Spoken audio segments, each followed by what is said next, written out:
Stand anywhere on the Earth, and space is never more than a mere 100 kilometers away.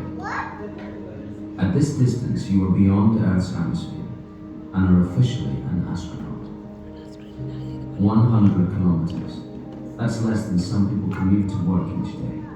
And yet just 50 years ago, this distance was out of reach.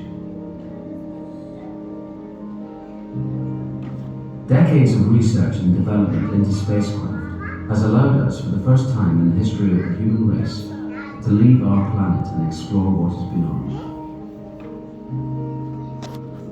Technology has given us the tools to break free of gravity and journey beyond our world. But what about the people involved? What does it take to be part of these incredible journeys? What does it take to become an astronaut? Before anyone can become an astronaut, years of mental and physical training must be completed. The long process of developing the skills needed begins much closer to the ground, in fact, underwater.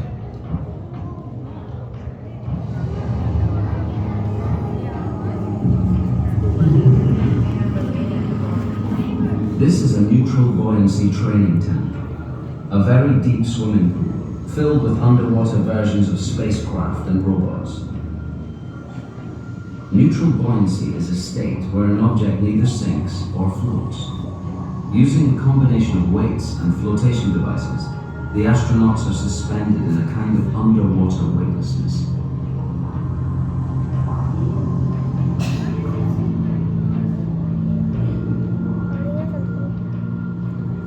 To replicate the conditions of an actual mission, real spacesuits are used.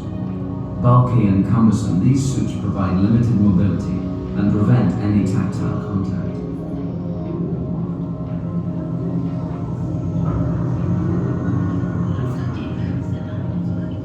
Getting used to these restrictions allows astronauts to prepare for the complex tasks required in the harsh conditions and microgravity of space. But to truly simulate weightlessness and experience its effects on the human mind and body, we need to head upwards.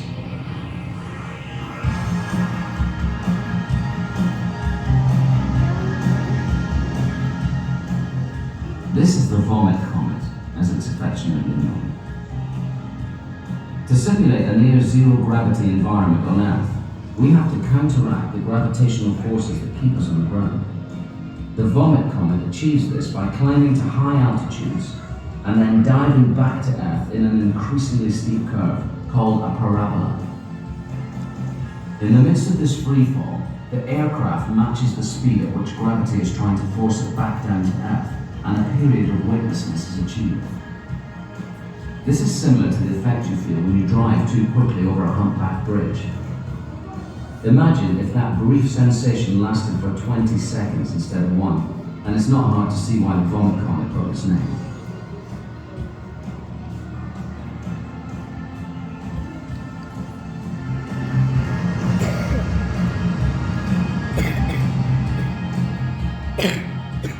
A lack of gravity is not the only scenario astronauts have to train for.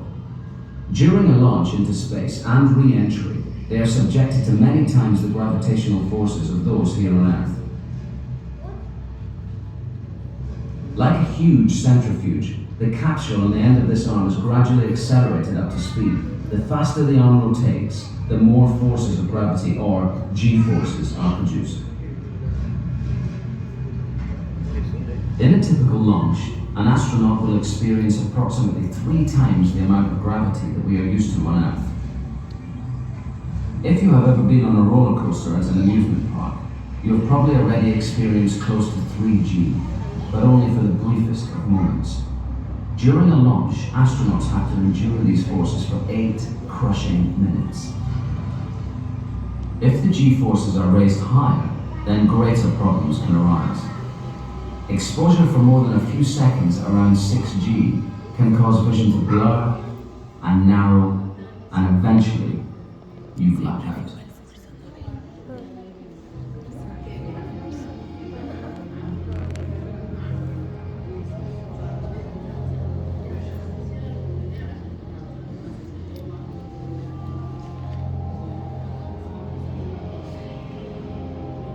With training complete, you are finally ready to launch into the hostile environment of space and perform the tasks of an astronaut.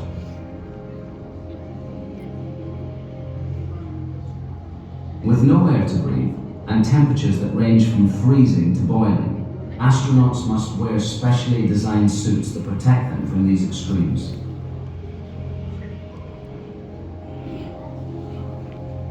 Underneath these suits is a complex network of pipes which continually pump hot and cold water over the surface of the skin, regulating body temperature.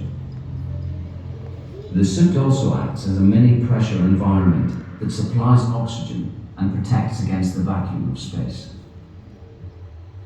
Spacesuits can protect astronauts from the external effects of space, but what about the internal effects?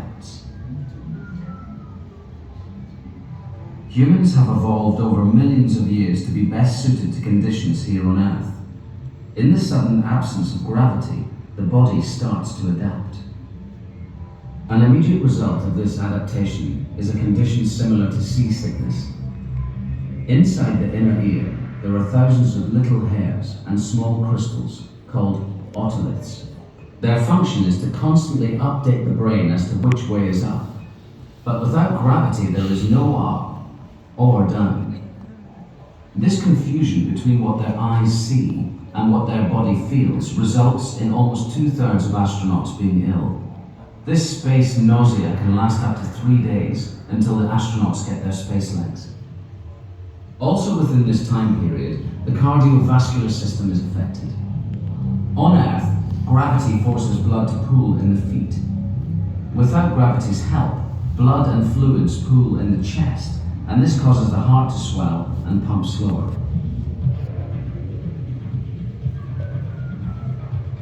As more time is spent in space, the body has less need for dense bones and heavy muscles. On Earth, the skeleton is for support, protection, and locomotion. Strong, dense bones are essential to prevent injury. Microgravity reduces the demands placed on the skeleton. As a result, bone density is slowly reduced.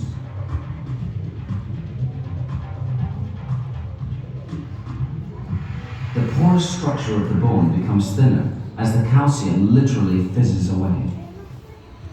For every month spent in space, up to 2% of bone density can be lost.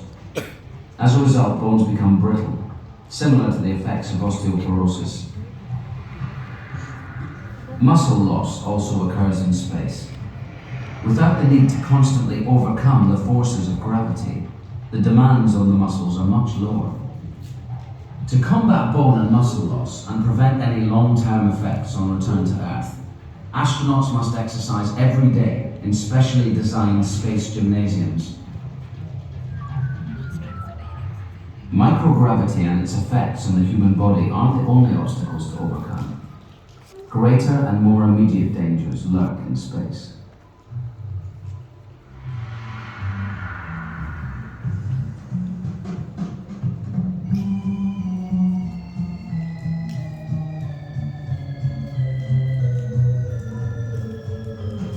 This is Chad, our test subject. Chad has been volunteered to demonstrate just how dangerous space really is. Space is a vacuum, which means there is no air. And when there is no air, Chad will not be able to breathe.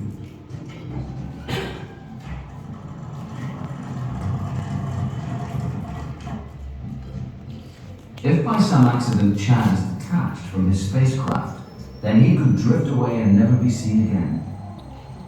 If Chad's suit is torn or punctured whilst in space, his career as an astronaut would soon be over.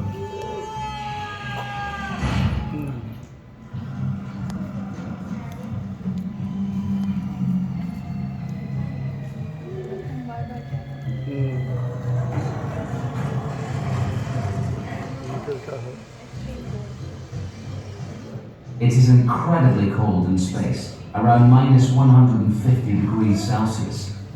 Without a specially designed suit, Chad would freeze solid in seconds.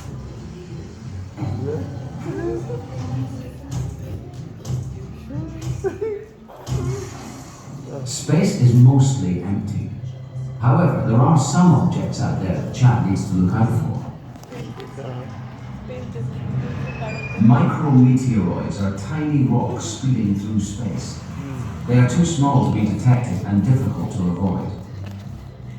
Larger meteors are also hurtling through the solar system. However, their size makes them easier to detect and avoid.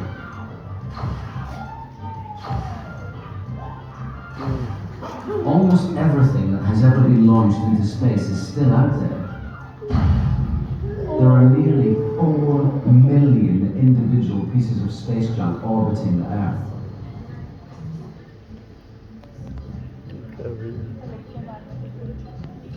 As well as heat, the sun emits electromagnetic radiation, just like a microwave oven. On Earth, our atmosphere filters out these harmful rays. Suntan lotion, sunglasses, and a hat are all you need. However, in space, without the protection of a real spacesuit, Chad would quite literally cook.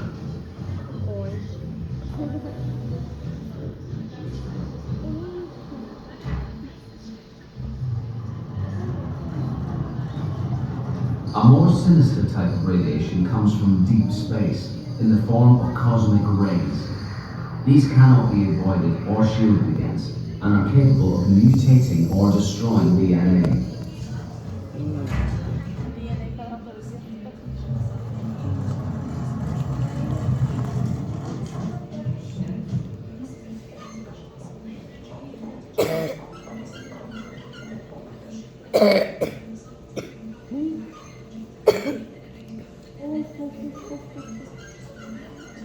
However, the most dangerous place for an astronaut isn't in space at all, but right here on Earth. More injuries and fatalities have been caused on the launch pad or shortly after blastoff than at any other time.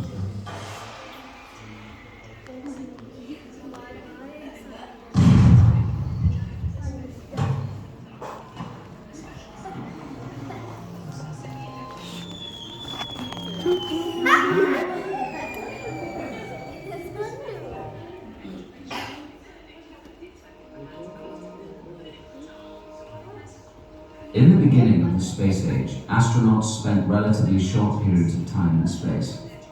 Missions were brief, typically lasting no more than a few days. The construction of space stations means much longer can now be spent living and working in space. But what do astronauts do once they are in space, and how do they cope with day-to-day life in this unique environment? Everyday tasks that we take for granted on Earth become much more difficult. This is how water behaves in space.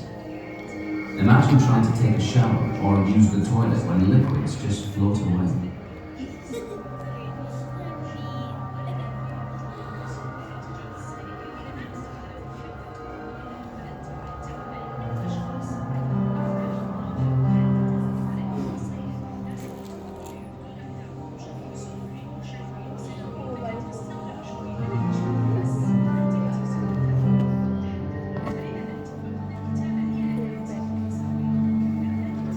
A major part of an astronaut's job is to perform scientific experiments and conduct research. Microgravity provides the opportunity to study science in a way that is impossible on Earth.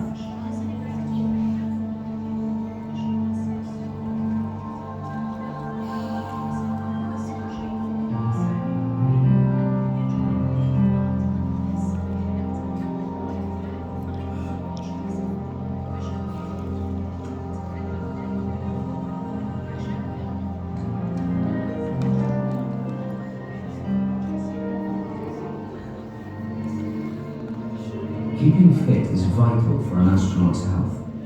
They have to exercise for at least 2.5 hours every day to minimize the long-term effects of being in space.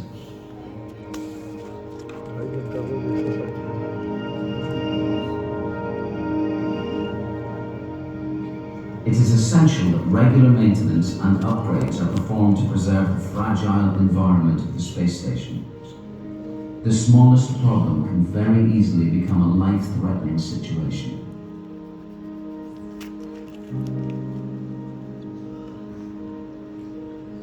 The knowledge we have gained through space exploration in the last few decades alone has had an immense impact on all of our lives. Instant global communication, advanced materials, and computer technology are just some of the tangible byproducts of the space age. Each step further out into space we take alters our perception of what is possible.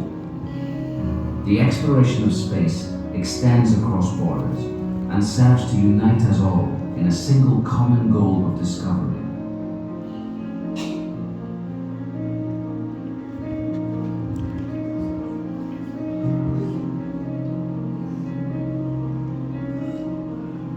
How different would our lives be today if our ancestors had not embraced such challenges and ventured out into the unknown?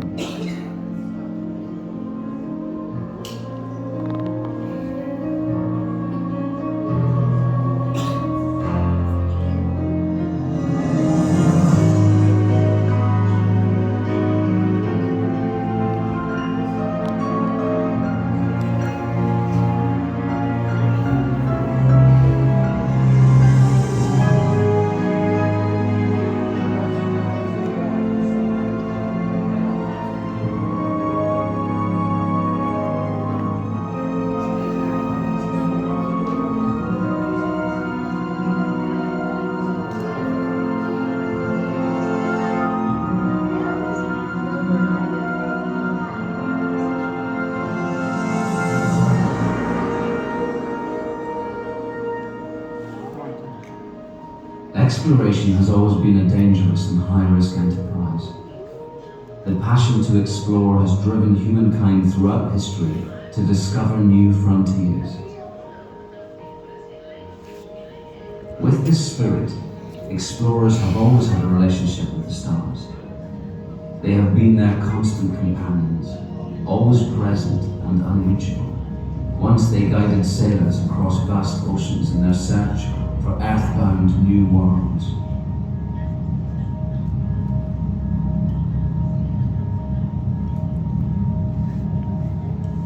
But what will the future hold for the pioneers of tomorrow? Will our desire to constantly reach out into the unknown allow us one day not just to look up at the stars, but to travel amongst them?